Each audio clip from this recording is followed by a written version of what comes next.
At the 3rd of April 2022, I was so sick of being fat and not really liking my body that I decided to change and start my fitness journey. And after a year, I got in a pretty good shape, and now, after 3 years, I am in amazing shape. This fitness journey was pretty damn hard. One of the reasons why it was hard was because I didn't have a lot of knowledge at the beginning. I didn't realize some things about fitness, and because of that, I made less progress and I went through more hardship. In this video, I will share with you 5 realizations that I've gotten in the last few years throughout my fitness journey. By becoming aware of these realizations, you might make more progress in your journey in less time. The first one.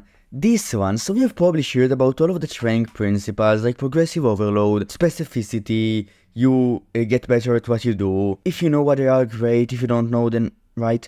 So all of them, they are built on one premise.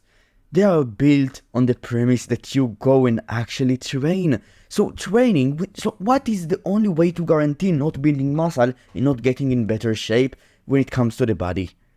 Not training, not doing resistance training. And that is the thing. Consistency is the foundation. The right training principles should be built on it for sure, but without it, everything falls apart.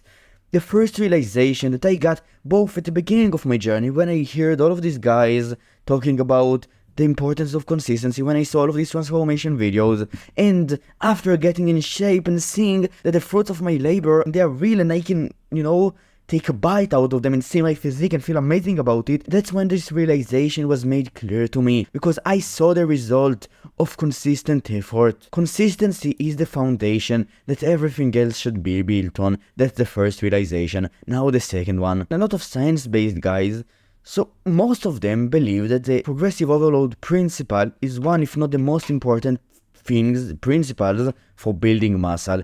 The progressive overload principle is basically the principle of getting stronger throughout the weeks and gaining muscle as a result of it. Essentially, right? A very simplified version of it. You can achieve progressive overload by improving your technique throughout the weeks and keeping the same weight and reps, or just increasing reps or weights. That's the most classical example.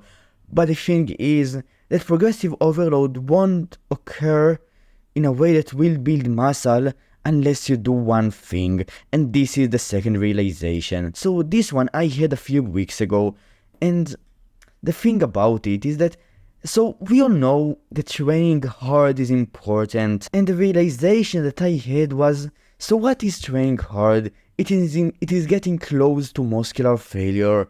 What is the progressive overload principle? It is about getting stronger throughout the weeks. The thing is, the prerequisite to the progressive overload principle working, to it actually causing you to build muscle, is if you force adaptation by getting stronger and increasing reps and weights. If you go from lifting 5 pounds for chest press to 10 pounds in a week, you probably don't build muscle if your level of strength is way above it. One, if not the only way in which the progressive overload principle actually works is if you force adaptation. And the way to force adaptation is to train hard.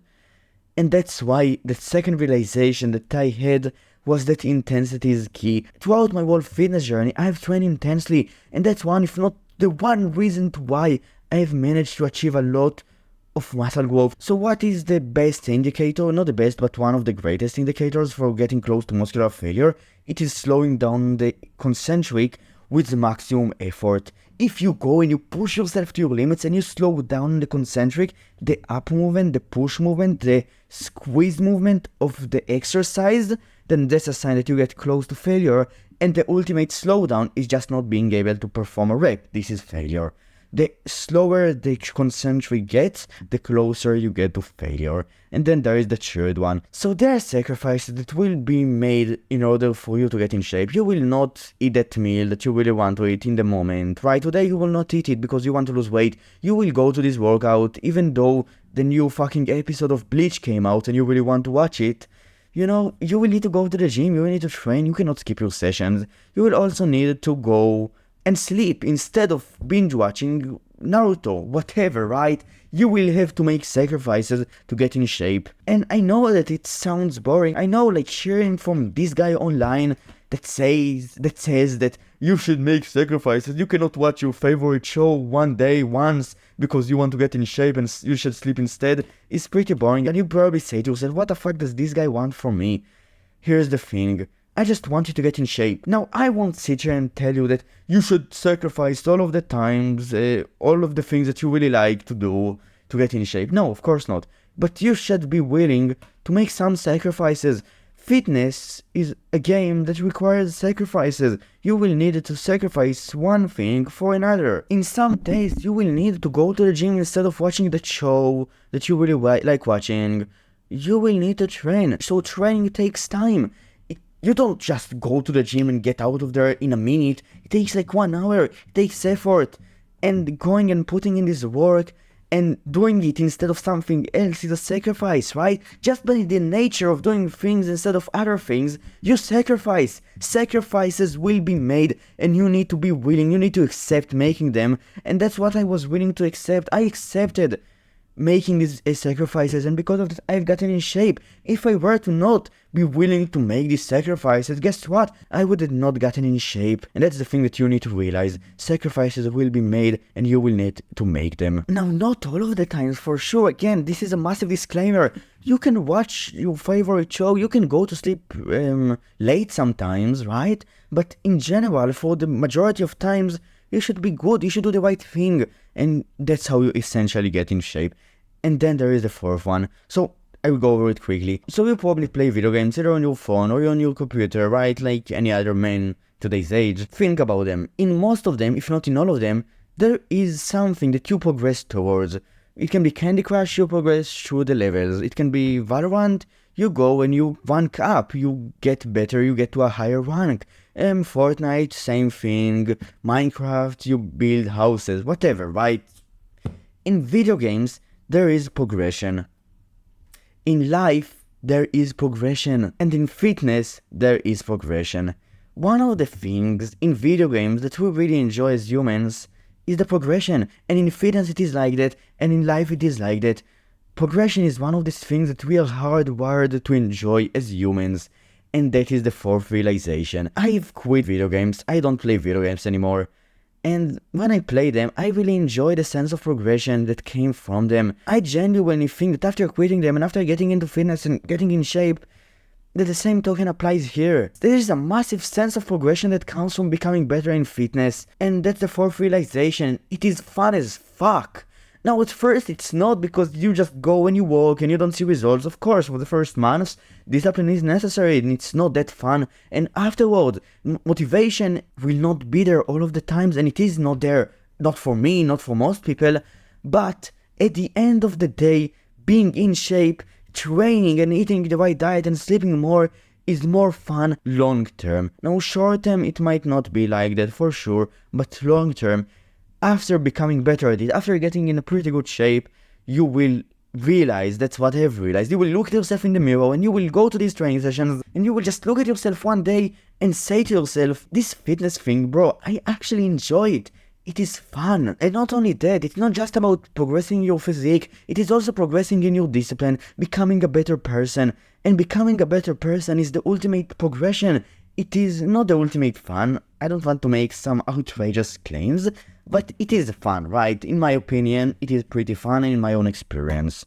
And then there is the fifth thing. Training in the gym is absolutely necessary. It is what stimulates muscle growth. But the thing that actually causes muscle growth is what you do at home. It is recovery. So there are two aspects to recovery: sleep and diet. The months and weeks in which I took care of my sleep to the greatest extent, in which I tracked my diet and ate the right diet, were the months and weeks in which I made the most progress. Getting in shape is about training. It is a necessary part of it, but it's not just about it. It is also about recovery. And in recovery, there are three main components: calories, protein, and sleep. If you take care and you eat enough calories to optimize recovery or to lose weight, body composition, but in this case recovery, if you eat enough protein, grams of protein on a daily basis, and you sleep enough, you take care of recovery, and because of that you will make a lot of progress. And that's just an extension of sacrifices, right? That's why I think that the reality of trade-offs is such a crucial lesson to learn.